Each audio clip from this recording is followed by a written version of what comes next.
Pastor Celso Gonçalves.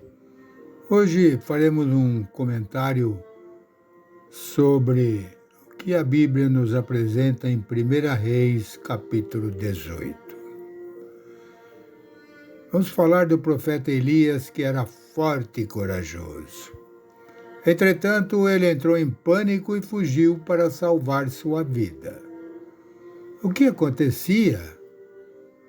O que enfraquecia esse grande profeta e fazia com que ele esquecesse o seu dever era o desencorajamento que fazia Elias cair.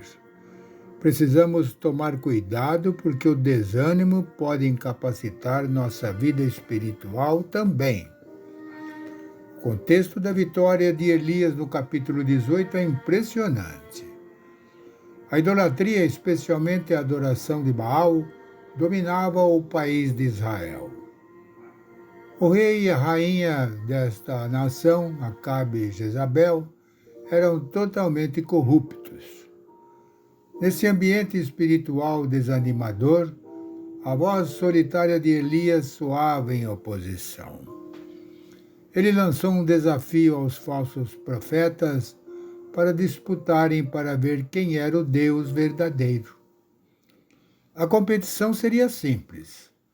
Seriam preparados sacrifícios no altar e o Deus que respondesse com fogo do céu para queimar o animal seria o vencedor. Os resultados foram inconfundíveis. Os idólatras clamaram a Baal desde a manhã até o meio da tarde, mas não obtiveram resposta. Em contraste, Elias cavou uma valeta em volta do seu sacrifício, molhou o animal com 12 baldes de água até o ponto em que a valeta ficou cheia, e então calmamente pediu ao Senhor que o consumisse. O fogo de Deus não somente queimou o boi, mas também as pedras do altar, a água da valeta e até a terra em volta dele. Esta demonstração dramática convenceu o povo e os falsos profetas foram executados. Imediatamente após, Elias partiu para o palácio em Jezreel, onde Jezabel mandou dizer que planejava matá-lo no dia seguinte. Desanimado, Elias fugiu. Ele disse ao Senhor que queria morrer e então fugiu durante 40 dias e noites. O desânimo nem sempre é pecaminoso, mas leva ao pecado frequentemente. Neste caso, a depressão do profeta levou-o a esquecer seu posto de serviço, fraquejar em fé em Deus, finalmente tornar-se egoísta. Ele se queixou que era o único restante e servia ao Senhor fielmente. A vida de Elias, então, oferece um modelo útil para estudar o desencorajamento, o que causa e como vencê-lo. E um dos principais fatores que produzia o desânimo de Elias era a grande vitória que ele conseguiria no Monte Carmelo contra os falsos profetas. Vitórias espirituais decisivas são momentos especialmente vulneráveis. Somos mais suscetíveis nesses momentos tanto ao orgulho como ao desencorajamento. Neste caso, sem dúvida, Elias previu um reavivamento avassalador. Quando as coisas vão bem, nossas expectativas são grandes. Então vem o revés e ficamos desencorajados. Outro motivo que causou a depressão de Elias foi o seu fracasso em conseguir os resultados desejados. Depois de anos de fidelidade ao Senhor, nada tinha realmente mudado, ou assim parecia. É exatamente desanimador trabalhar e mesmo assim não ver o resultado positivo. Isso não é incomum. Noé, um pregador da justiça, procurou salvar somente sua própria família. Jesus mesmo foi desprezado e rejeitado. Isaías 53:3, João 1:11. Muitos dos mais diligentes servos de Deus têm experimentado a frustração de ver os pequenos resultados de seu labor. Quando vemos pouco ou nenhum fruto das nossas atividades no serviço do Senhor, precisamos ser pacientes, hein? Veja Gálatas 6:9. Confiar em que a colheita virá. 1 Coríntios 15:58. Outro motivo é que Elias estava desanimado porque aqueles que deveriam estar servindo ao Senhor se esqueciam dele. Acabe e Jezabel deveriam ter sido os guias espirituais daquela nação. A conduta deles era desmoralizante. Para nós, podem ser os irmãos que nos desapontam. A oposição do mundo não surpreende, mas quando vemos aqueles que declaram estar servindo ao Senhor voltar suas costas a Ele, isto se torna mais do que podemos suportar. E não é um problema novo. Josué e Caleb ficaram virtualmente sós. Número 14. No momento crítico de sua vida, Paulo foi abandonado por todos os irmãos. 2 Timóteo 4,16. Precisamos continuar servindo a Deus, independentemente da resposta dos outros. Abacuque 3:17 e 18. Uma quarta causa do desencorajamento de Elias foi que ele estava sentindo pena de si mesmo. Ele sentia que estava só, que todos os outros tinham abandonado o Senhor. É difícil ficar deprimido quando se está fixo na obra do Senhor, mas quando se está pensando principalmente em si mesmo, o desânimo quase sempre acontece. A culpa era uma causa final da depressão de Elias. Ele tinha abandonado sua responsabilidade e agindo sem a orientação de Deus.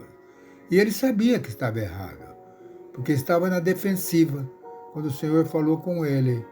Precisava de perdão e necessitava voltar ao seu posto de serviço. A culpa frequentemente produz depressão. Algumas vezes, quando estamos abatidos, não precisamos simplesmente arranjar um modo de sentir melhor, mas precisamos nos arrepender.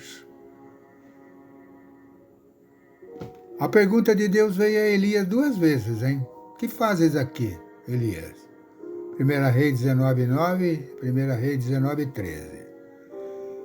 Aqui estava um homem bom e justo que tinha caído. Como Deus lidaria com ele, hein?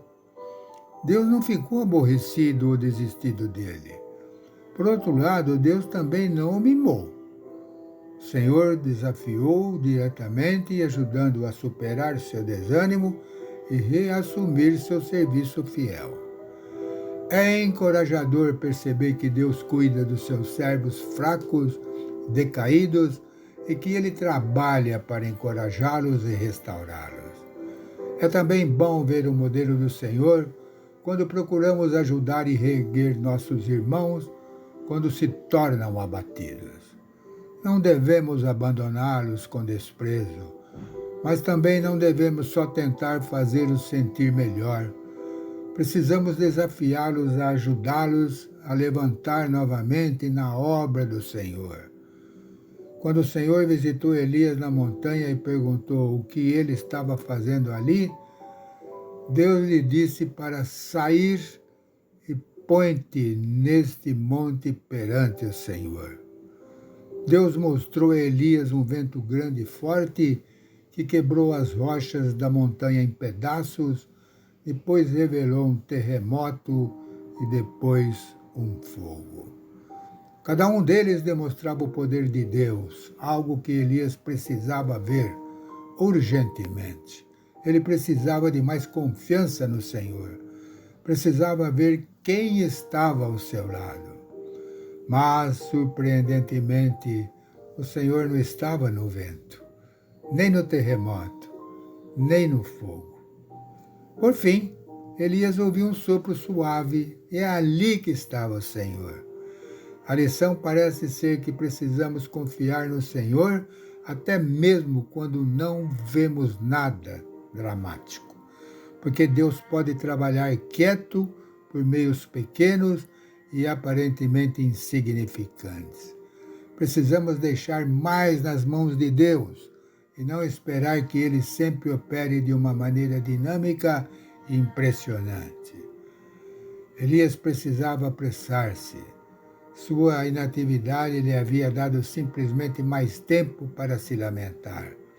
Dificilmente ficamos deprimidos quando estamos ativos, mas quando nos sentamos e remoemos um pensamento, então ficamos desanimados. Precisamos reconhecer as coisas boas como as más. Conquanto nossa tendência possa ser nos retirarmos daqueles que nos elevariam, os momentos de depressão são, muitas vezes, os próprios momentos em que precisamos mais da amizade dos nossos irmãos. Eu posso não estar com vontade de ir à igreja ou passar algum tempo com um irmão cristão, mas se eu fizer isso, vou me sentir reanimado no Senhor. Amém? Pai, realmente devemos estar sempre junto com os irmãos e não ficarmos isolados ou conhecendo a sua palavra sem distribuí-la àqueles que precisam conhecer. Ajude-nos a entender isso, Pai. Eu oro em nome de Jesus. Amém. Gostou da mensagem? Dê um like, inscreva-se no canal. Diariamente tem mais mensagens para você.